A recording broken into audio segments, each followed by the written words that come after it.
This is a quick overview of the General Conference and how it serves the United Methodist Church. Three main bodies govern the United Methodist Church: the General Conference, the Council of Bishops, and the Judicial Council. The General Conference is the body that sets official policy and speaks as the entire denomination. As the highest legislative body of the United Methodist Church, General Conference holds the power to revise the Book of Discipline and the Book of Resolutions, while also initiating amendments to the denomination's constitution. General Conference normally meets once every quadrennium, or every 4 years.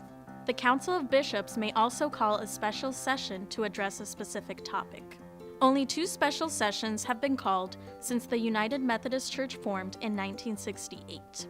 Any congregation, conference, organization, or person may submit a petition to General Conference to change the Book of Discipline or the Book of Resolutions. Further petitions may also be introduced from the floor by delegates. Most legislation requires a simple majority vote to pass. Amendments to the denomination's constitution require a 2/3 vote of the General Conference, followed by a 2/3 aggregate vote of the lay and clergy members present and voting in the annual conferences. However, changes to Restrictive Rules 1 and 2 in the Constitution, which establish the doctrinal standards, require a 3/4 aggregate vote of the lay and clergy members present and voting in the annual conferences. General Conference also approves the budget allocating apportioned funds. Official documents such as the United Methodist Hymnal and the Book of Worship, and official teachings on subjects such as baptism and Holy Communion.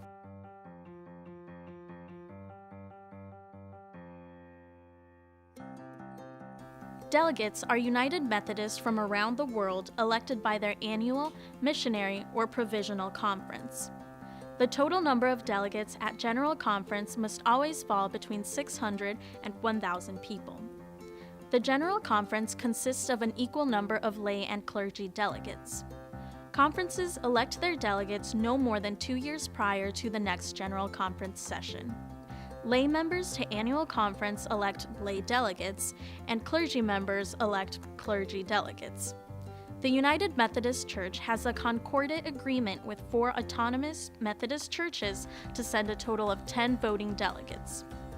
The Book of Discipline contains the formula for determining how delegates are apportioned from each of the conferences. The Secretary of the General Conference determines the total number of delegates and applies that formula to determine how many will come from each conference to meet the total number required. Every conference is allowed to send at least 2 delegates to General Conference, regardless of its size. 1 lay, 1 clergy.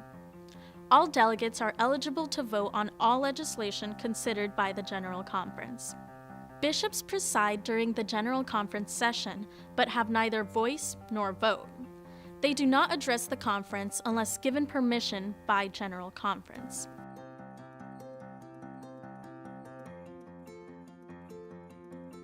The Book of Discipline, the Book of Resolutions, and other official documents affected by General Conference are updated following the session to include newly adopted legislation. In most instances, legislation becomes effective on January 1st of the following year. Amendments to the Constitution become official only after they are ratified. The Judicial Council may be petitioned to review any resolution or legislation passed by General Conference to determine its constitutionality or legality, its meaning or effect. In summary, the General Conference sets the policies for the work of the Church. It also adopts the worldwide denominational budget. By doing these things, the General Conference seeks to strengthen the mission to make disciples of Jesus Christ for the transformation of the world. To learn more, check out Chapter 4, Section 1 of the Book of Discipline, or visit resourceumc.org.